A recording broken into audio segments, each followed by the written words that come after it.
Quotations are used to state the exact words that someone else has said, is saying, or has written.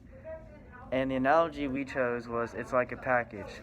When you think of packaging, it means that it's like holding the objects together, and that's how quotations hold a sentence together when they're needed if someone's repeating something. And they also have many uses. They can be used to repeat famous lines that people have said, to repeat definitions, or to repeat lines from books or movies.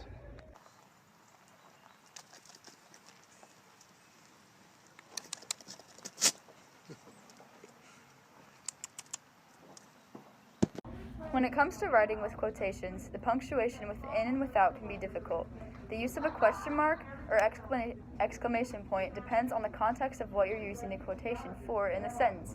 For example, if your quote itself is a question and not the sentence it is within, the question mark would go on the inside of the quotation mark. However, if you're asking a question that has a quote within it, the question mark goes on the outside of the quotation mark.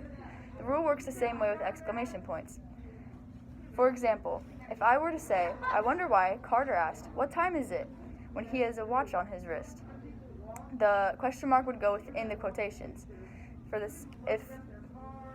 the second example, I would say, why did Carter say it's 1 p.m.?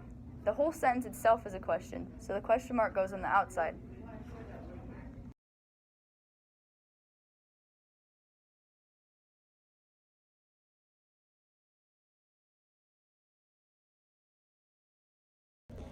Single quotations are used to make a quotation inside of a quotation, mainly if you have already used the regular double quotation marks.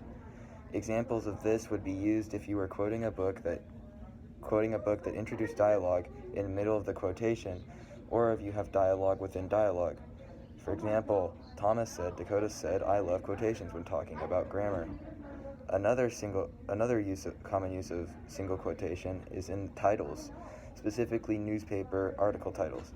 For example, Mo Salah might be the best Premier League player ever, but is still unprecedented. Liverpool moves forward, still underrated.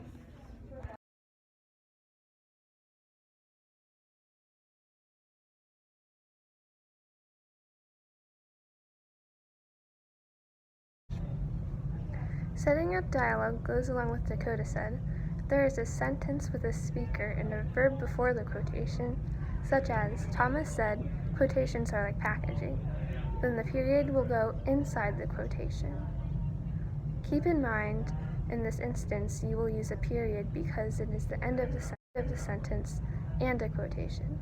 In contrast, if the speaker and the verb comes before the quote, then the quote will end with a comma, and the whole sentence will end with a period. The comma just acts like a pretend period. Often in fiction books, characters talk back and forth.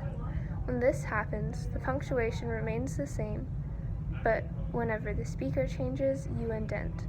Look at this page from Catching Fire. It says, "Don't you feel so lucky?" Indent. In your first year of being Victor, you get to be a mentor in the quarter quilt. And another indent, even though it's not a quote. Their words overlap in a blur of excitement. Indent. Oh yes, I say neutrally. Additionally, if you were in a circumstance where you were quoting one speaker, but for multiple paragraphs, you wouldn't close the quotation until you were completely done with the quote. So don't end the quote at the end of just one paragraph.